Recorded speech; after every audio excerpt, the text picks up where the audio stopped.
안녕하십니까? 오늘은 요한복음과 영지주의의 관계에 대해서 말씀을 나누겠습니다.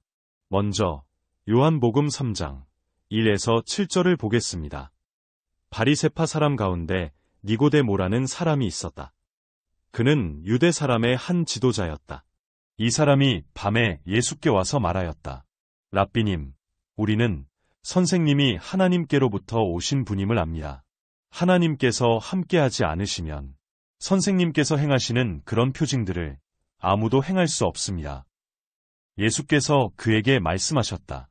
내가 진정으로 너에게 말한다. 누구든지 다시 나지 않으면 하나님 나라를 볼 수 없다. 니고데모가 예수께 말하였다.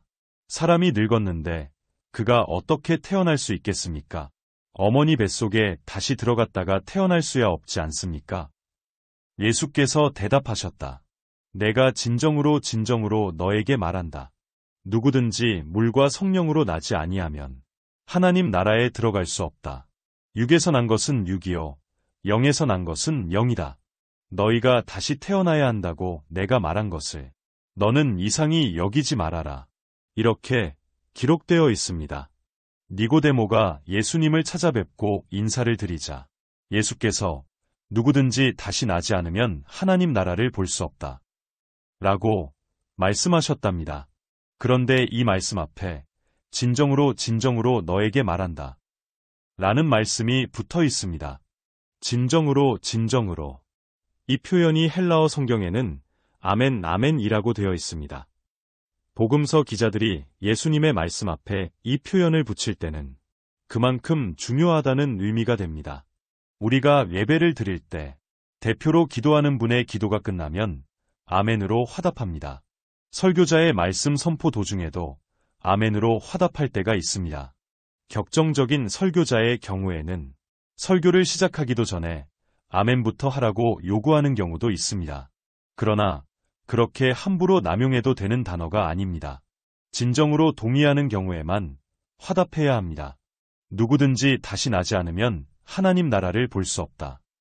라는 내용을 설명하다가 잠시 현실 얘기를 했습니다.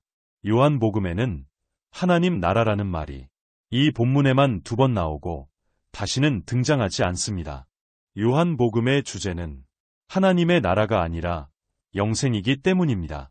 본문이 말하는 하나님 나라를 본다거나 하나님 나라에 들어간다는 말씀도 공관복음서에서 말하는 공정하고 정의로운 세계가 이루어진다는 뜻이 아니라 영생의 길로 들어간다는 뜻입니다.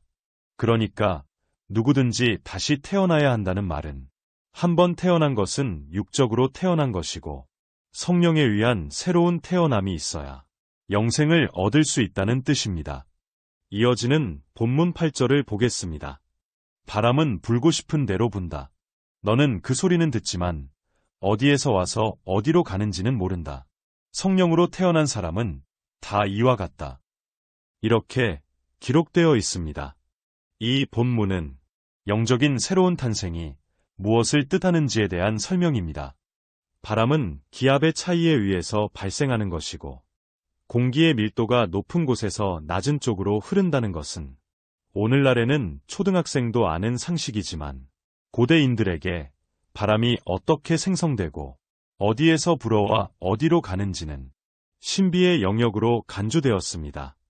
그러니까 다시 태어난다는 것, 즉 성령에 의한 새로운 탄생을 바람에 비유해서 말한 것은 그것이 인간의 언어로는 설명할 수 없는 신비의 영역이라는 것입니다.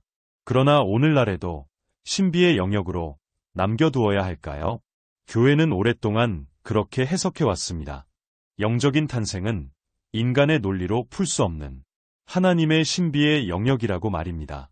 그러나 바람의 흐름이 오늘날 과학에 의해 정확히 설명되듯이 신비의 영역으로 간주되었던 요한의 신학도 현대 신학자들에 의해 다각도로 분석되고 비판도 받습니다.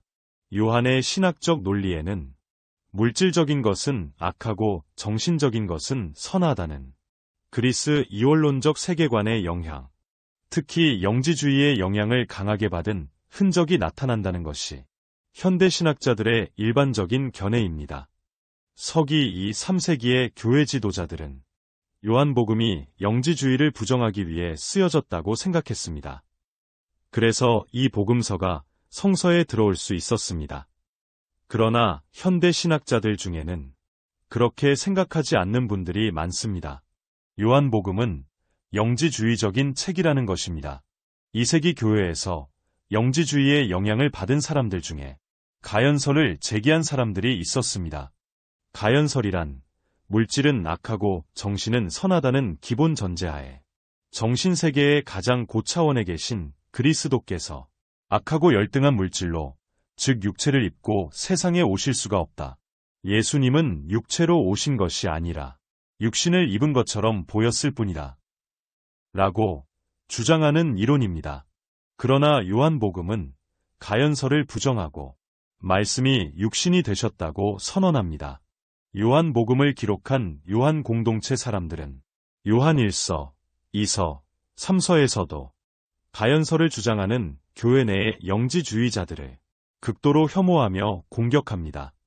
그래서 많은 학자들이 착각하는 것이지요. 요한복음은 영지주의 사상을 철저히 경계하는 책이라고요. 그러나 요한 공동체 사람들이 경계하는 것은 가연설이지 영지주의 자체가 아니며 오히려 영지주의의 이원론적 철학의 영향을 깊이 받았다고 현대 신학자들은 진단합니다. 저는 영지주의 철학 자체는 나쁘게 보지 않습니다. 그러나 예수님을 지나치게 영적으로 해석함으로써 복음의 원형이 갖고 있었던 현실성과 운동성을 약화시키고 독성과 베타의 교리가 배태되도록 원인을 제공했다는 점에서 이 복음서에 유감을 갖고 있습니다. 오늘은 여기까지 하겠습니다. 고맙습니다.